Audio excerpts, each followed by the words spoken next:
बिस्मिल्लाहिर्रहमानिर्रहीम। परवरदिगार की रहमतों बरकतों और नेमतों के साथ आज की वीडियो का आगाज़ करते हैं जी।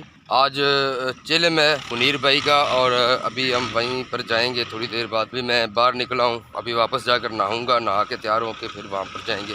मक्की का सीज़न है तो ये हर बंदा जो है इस वक्त इसी में ही लगा हुआ है। पहले इससे पहले गंदम थी यहाँ पर जो अभी ख़त्म होगी, फिर नई फसल यहाँ पर जो है वो धान की काश्त की जाएगी। और ये मक्की की फसल जो है ये अभी तैयार है, कुछ अभी काटने वाली है, कुछ कट गई है। तो ये जो उसका सिट्टा है ये अभी सूखने के लिए रख दिया गया है और इसे सुखाने के बाद फिर दानों को अलहदा कर लिया जाएगा मशीन के ज़रिए और फिर उसे मंडी में भेज दिया जाएगा। और ये अभी खड़ी है, इसको अभी काटना है। आज धूप की शिद्दत जो है ना वो बहुत ज़्यादा है और दिन ब दिन जो है मौसम जो है ना वो तब्दील होता जा रहा है और गर्म से गर्म होता जा रहा है। तो ज़ाहिर सी बात है गर्मी अभी आनी है। अभी तो ये स्टार्ट है क्योंकि ईद के बाद ही जो है ना वो धूप आना शुरू हुई है। आस्ता आस्ता आगे आगे जो है ना वो धूप आती जाएगी, ज़्यादा से ज़्यादा होती जाएगी। क्योंकि हमारे वो पंजाबी में अभी जो है ना मेरे ख्याल है गालबन हाड़ का महीना जो है वो मेरे ख्याल चल रहा है या नहीं चल रहा, ये पता नहीं। आप मुझे कमेंट बॉक्स में ज़रूर बताइएगा क्योंकि मुझे तो पंजाबी डेट की इतनी ज़्यादा वो ख्याल नहीं रखता। क्योंकि बड़े जो हैं वो तो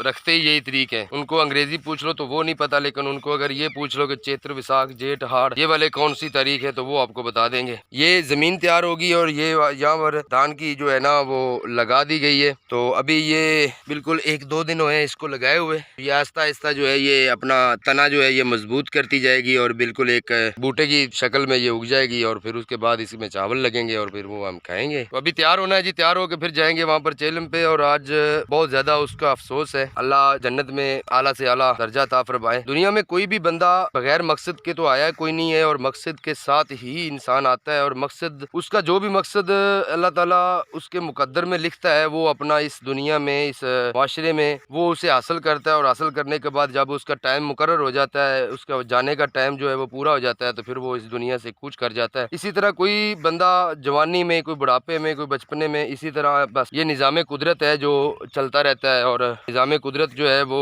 बस कुदरत ही जानती है। अल्लाह ताला के जो अहकामात हैं उन पर अमल करने की हमें तौफीक अता फरमाए और हमें करना भी चाहिए, हमारा ये फरीज़ा भी बनता है। इस्लामी रोह से हम पे ये फ़र्ज़ है कि अल्लाह ताला के हर हुक्म की फरमाबरदारी की जाए और हर दम अल्लाह के हुक्म पर तैयार खड़े हों हम। तो अल्लाह ताला हमें हिदायत दे, लेकिन उसका अफसोस बहुत ज़्यादा होता है जो नाहक मार दिया जाता है जिसको। मेरे भाई मुनीर के साथ भी ऐसा ही कुछ हुआ क्योंकि उनको सुबह सवेरे दुकान पे खड़े हुए कुछ डाकुओं ने आकर गोली मार दी और वो जहाँ भाग हो गए। ये अफसोसनाक वाकयात होते हैं। बाकी कहने को तो ये एक लफ्ज़ काफ़ी है हम मुस्लिम दुनिया के लिए कि ये अल्लाह की मर्जी थी और ये हो गया। लेकिन अगर आप मुआशरे की रौ से देखें तो ये नाइंसाफ़ी होती है कि एक बंदा जिसकी किसी के साथ कोई दुश्मनी भी ना हो, कोई झगड़ा भी ना हो, उसने किसी के साथ कोई जुल्म ना किया हो, तो भी अगर कोई आकर चंद पैसों चंद टकों के लिए अगर वो किसी की जान ले ले तो इससे ज़्यादा मेरे ख्याल है मुआशरा जो है वो ख़राब हो नहीं सकता। अब मैं इसका किसको कसूर दूँ? हुकूमत को दूँ, मुआशरे को दूँ, हमारे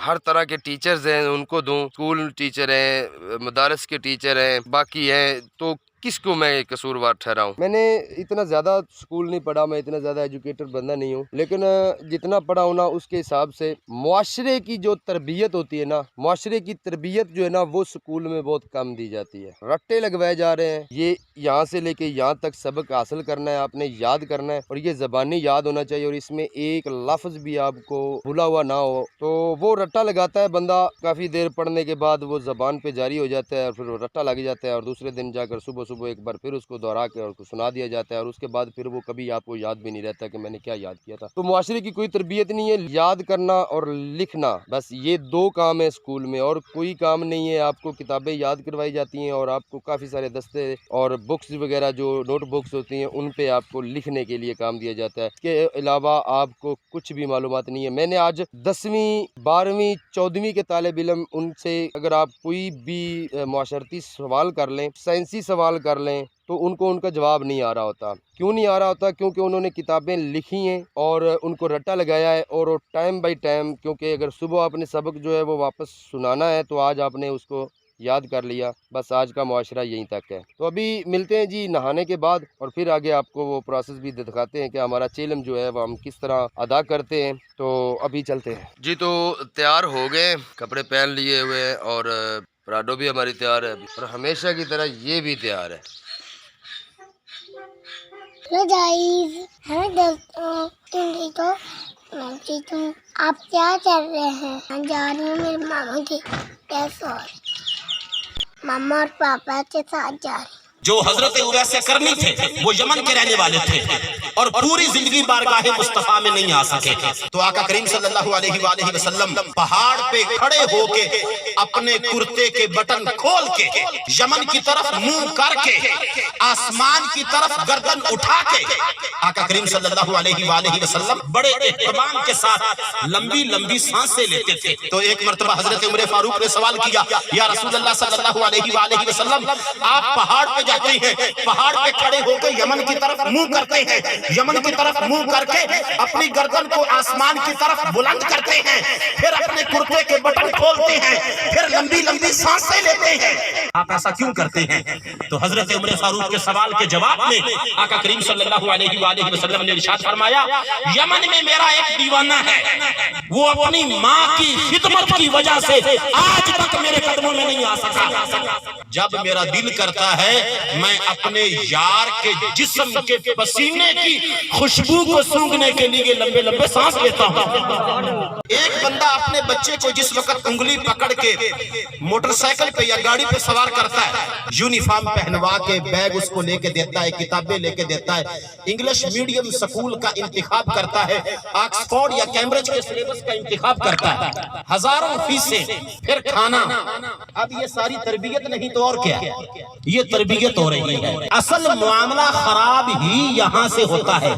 और ये बात भी ज़हन में रखना, मैं कुल्ली तौर पे ये नहीं कहना चाहता कि स्कूल पढ़ाना नहीं, स्कूल पढ़ाना है और लाजमी पढ़ाना है, लेकिन आगे जो बात देखने वाली है वो ये है कि क्या जितनी तवज्जो दुनिया की तालीम हासिल करने पे दी जा रही है, क्या इतनी तवज्जो बेटे को आशिक रसूल बनाने के लिए भी दी जा रही है या नहीं दी जा रही है? मंजूर फरमा।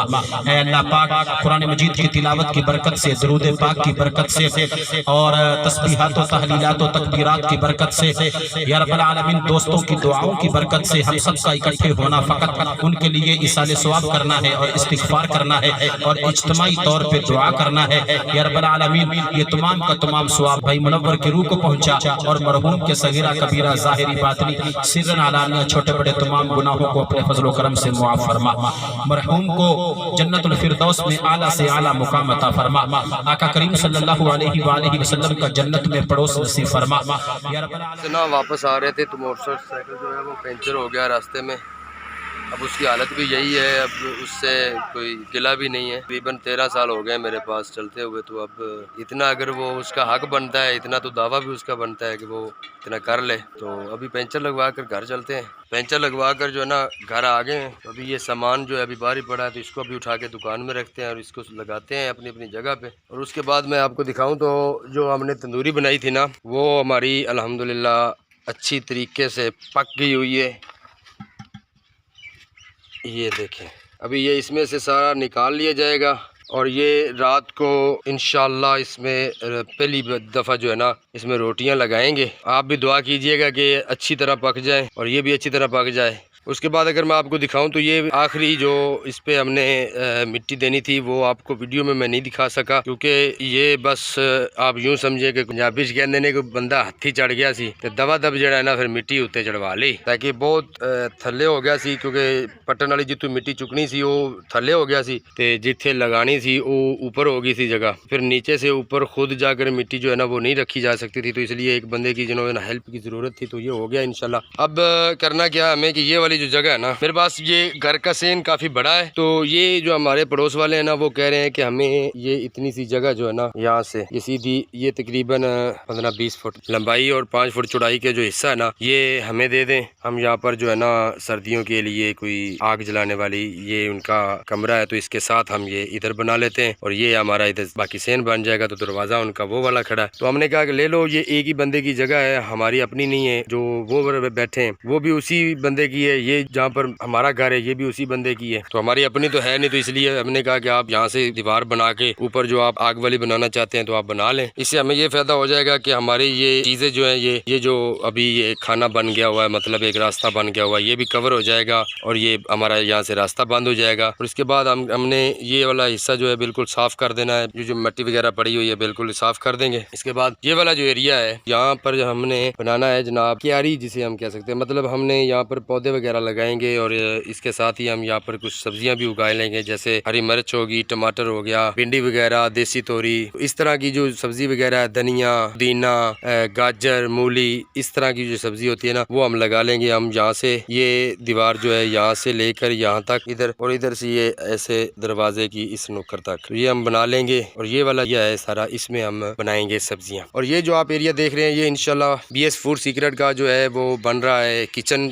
इंशाल्लाह बनना स्टार्ट हो गया है। ये तंदूरी उसका इब्तदाई काम था, इसीलिए उसी नुक्कड़ में लगाई गई है। और ये वाला हिस्सा जो है यहाँ पर एक दीवार आएगी किचन की और एक दीवार यहाँ से ऐसे चली जाएगी और एक जगह पर यहाँ पर दरवाजा बन जाएगा उसका। और यहाँ पर वो डिजाइनिंग के साथ वो जो हमारी दीवारें बनेगी वो फुल डिजाइन वाली होंगी। और उसके बाद यहाँ पर अगर मैं आपको दिखा दूं तो ये वाला जो एरिया है तंदूरी के साथ, यहाँ पर हम 2 चूल्हे लगाएंगे, 2 इकट्ठे जो है वो डिफरेंट स्टाइल डिफरेंट साइज के जो है वो चूल्हे लगाए जाएंगे। अगर कुछ बड़ा ज्यादा पकाना हो तो बड़ा चूल्हे का सके, अगर छोटी आंडी में कुछ बनाना हो तो फिर छोटे चूल्हे का इस्तेमाल किया जा सके। तो इसलिए ये 2 डिफरेंट साइज में और 2 डिफरेंट स्टाइल में यहाँ पर चूल्हे बनाए जाएंगे। और यहाँ पर इधर भी ऐसे ही किचन से रिलेटेड कुछ ना कुछ बनाया जाएगा। ये जो मिट्टी पड़ी हुई है ये हमारी किचन बनाने में काम आएगी। ये वो चिकनी मिट्टी है जो पक्की वाली मिट्टी होती है, ये हमारा इंशाल्लाह ये काम हो जाएगा कमल। तो इंशाल्लाह BS फूड सीक्रेट का बहुत जल्द ही आपको BS फूड सीक्रेट के प्लेटफॉर्म से हम रेसिपी देना शुरू हो जाएंगे और मैं आपकी खिदमत में हाजिर हो जाऊंगा हर रोज एक मुनफरिद